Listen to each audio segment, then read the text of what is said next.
Yesterday, the story was boycott JPMorgan, boycott Chase Bank because they're back on the anti-crypto crusade, kicking the CEO of Strike out of the building in his Chase Bank branch because he's a pro-crypto guy, allegedly. Also shorting the MicroStrategy crypto treasury company that started them all, right?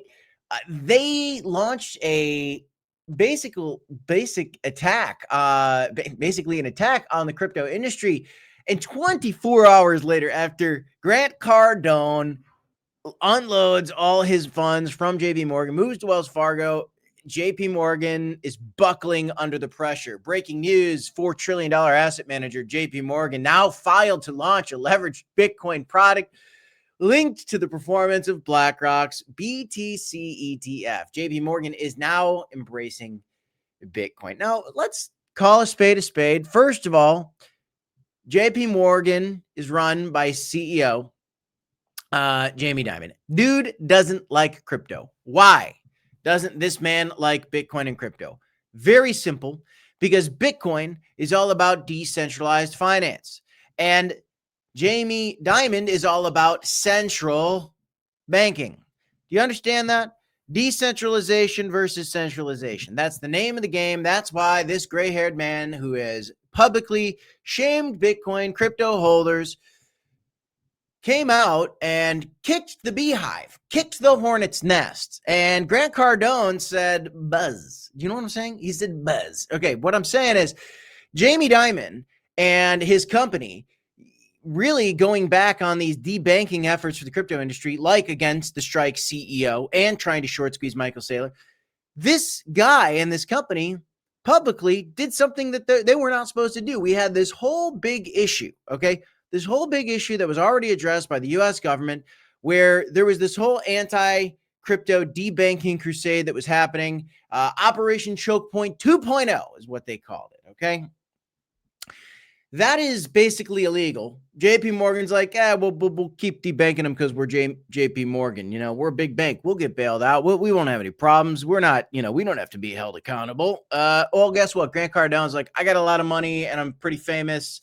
I'm not going to use you anymore. Hashtag boycott JP Morgan. Hashtag boycott JP Morgan. Going viral. CEO of Strike, blast out there. We're living in a different time where the centralized entities are losing to the decentralized entities. And that goes from a media front as well, because previously, you think about this, Jamie Dimon at JP Morgan, if they hated Bitcoin and they hated crypto, they had control. Let's just pretend this was in like 1990, okay, or something. This is when CNN and Fox News and all the major outlets, the New York Times and all these would be controlled by these, by the governments, by the banks.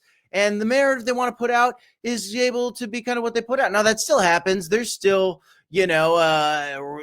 incorrect. There's misinformation that's being spread by these media outlets, whether it's political or whether it's anti-crypto or whatever it might be. But my point is you can't really stop. Now, we're in a different time where individuals, right? Not centralized entities, but individuals have a platform. Grant Cardone, the individual, has a platform. You also have the Strike CEO, who is famous, has a platform. They have their own big companies, but they're individuals that have a platform. Then you have bald people on the internet like me that could give their opinion on it. And hey, we're going to get a couple hundred or maybe a couple thousand views on this video. Who knows? And there's people all over the internet on X talking about it. This post in particular got 88.3 thousand views. Here is a Bitcoin magazine publication. So there's publications, there's entities, there's individuals. You can't really stop the truth anymore, okay? JP Morgan knows what the truth is. The truth is that Bitcoin is here to stay. That's why they are filing for a leveraged Bitcoin product linked to the form of BlackRock's Bitcoin ETF, because the truth is they know they can't stop Bitcoin. They continue to try. They try to do it in sneaky ways. Well, that egg got just thrown on their face. They got egg on their face, and here they are just doing the absolute, just tuck and tail and bending the knee to Bitcoin, as they should, because you can't stop it. I think that's how I feel about it. I am currently still in a short position on Bitcoin. We've been talking a lot about, I've got some other stories for you. Stick around. I got actually a couple other very cool stories that you're going to want to hear. But I do have this trade that's still in the profit, and a $4,700 in the profit trade on Bitcoin with the stop loss, take profit set at $1,000 in the profit. I'm doing this over on Blowfin. Now, in the link in the description of this video, if you want access to our private Discord, when you sign up for Blowfin using our link right here, you will get access to our private Discord for free. You don't need to deposit anything. You don't need to do any trading. Now, if you do some trading and you do some deposits, there's a deposit bonus for you there. And there is a trading volume contest where you can actually win like a Rolex, a Nintendo Switch, an iPhone. Super cool. So I wanted to shout that out for you guys. So check that out if you haven't done that already. Other big news for the day, which is kind of cool. Texas becomes the first state to buy Bitcoin, investing $10 million into its strategic reserve. What we don't see yet is the U.S. government, the federal government, buying Bitcoin for the strategic reserve. We know there is a Bitcoin strategic reserve that's already in existence, but we do not have the U.S. government currently taking money, buying Bitcoin with that money and putting it into this reserve. Instead, our strategic reserve right now as a nation is strictly whatever we seize is getting put into that reserve, allegedly.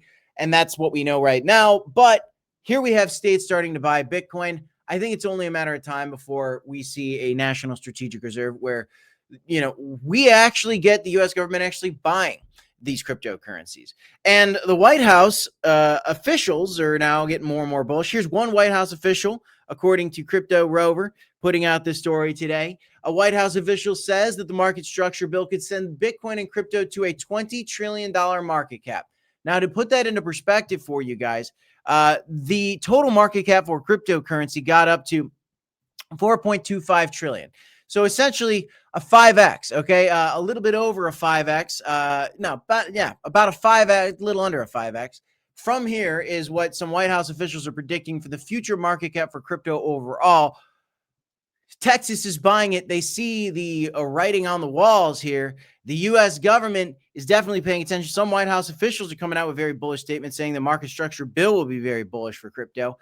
And we even actually have some people talking about different ways, people in government talking about different ways to actually fuel that Bitcoin reserve because of this concept. I mean, if the entire market cap of crypto is going to go up 4 or 5x, well, then, you know, why would we not invest in something that's going to go from a $4.5 trillion market cap to a $20 trillion market cap, or maybe even higher? Well, Congressman Warren Davidson understands this, and he came up with this clever idea saying out loud, the U.S. could fund its Bitcoin reserve by accepting taxes in Bitcoin. That could be a very cool idea as well. So there's a lot of neat stories out today, including pro-crypto.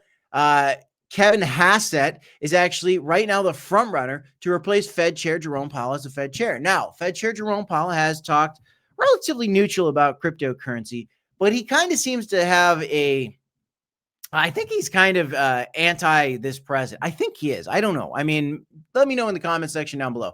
Do you think that Fed Chair Jerome Powell likes the president? I think it's pretty obvious that he doesn't. If you watched the Fed rate decisions and the FOMC meetings like we did, there was some times where you kind of saw a fire lit behind his eyes and some of the questions he was getting about the president, how annoyed he was about I mean, the president wanted to fire him. Technically, the president can't.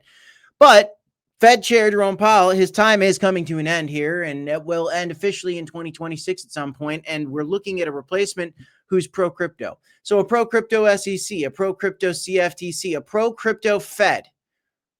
We got a pro-crypto president. We got a lot of pro-crypto congressmen and senators. We got a pro-crypto world, folks. That's what I think. That's why Jamie Dimon had to flippity flop, and Jamie Dimon is just looking like a dummy with all his anti-crypto words, with his company actually secretly investing in it, trying to box out, trying to slow down the crypto. And you can't stop it. You can't stop a freight train. You just can't stop it. It's too big. It's too fast. I don't think you can stop it. There will be bear markets. I believe we're in one right now. Again, that's why I'm shorting it. But I think there will be more days of much more upside in the future.